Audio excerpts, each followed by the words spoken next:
ಗೌಡ್ರೆ ಸ್ವಲ್ಪ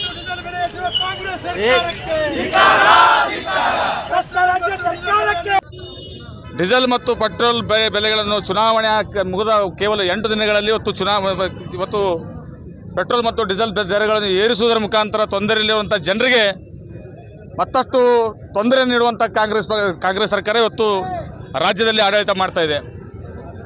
ಇವತ್ತು ಚುನಾವಣೆ ಪೂರ್ವದಲ್ಲಿ ಇದೇ ವಿಷಯವನ್ನು ಎತ್ತುಕೊಂಡು ಇವತ್ತು ಸನ್ಮಾನ್ಯ ಡಿ ಕೆ ಶಿವಕುಮಾರ್ ಅವರು ಮತ್ತು ಸಿದ್ದರಾಮಯ್ಯನವರು ನಮ್ಮ ಸರ್ಕಾರದ ಮೇಲೆ ಇಲ್ಲ ಸಲ್ಲದ ಆರೋಪಗಳನ್ನು ಮಾಡುತ್ತಾ ಚುನಾವಣೆ ಸಂದರ್ಭದಲ್ಲಿ ಸಾಕಷ್ಟು ಅಪಪ್ರಚಾರ ಮಾಡುವಂಥ ಕೆಲಸ ಇವತ್ತು ಇವರಿಬ್ಬರು ನಾಯಕರು ಸೇರ್ಕೊಂಡು ಮಾಡಿದರು. ನಾವಿವತ್ತು ಭಾರತೀಯ ಜನತಾ ಪಕ್ಷದ ಎಲ್ಲ ಮುಖಂಡರು ಅವ್ರಿಗೆ ಪ್ರಶ್ನೆ ಮಾಡ್ತಾ ಇದ್ದೀವಿ. ಆ ಸಂದರ್ಭದಲ್ಲಿ ತಾವು ಮಾಡಿದಂಥ ಹೋರಾಟಗಳು, ತಾವು ಆಡಿದಂಥ ಮಾತುಗಳು ಇವತ್ತು ಎಲ್ಲಿ ಹೋದವು ಅಂತ ಅನ್ನೋ ಮಾತು ಇವತ್ತು ನಾವು ಅವ್ರಿಗೆ ಪ್ರಶ್ನೆ ಮಾಡ್ತಾ ಇದ್ದೀವಿ. ಮತ್ತು ತೊಂದರೆಯಲ್ಲಿರುವಂಥ ಜನರಿಗೆ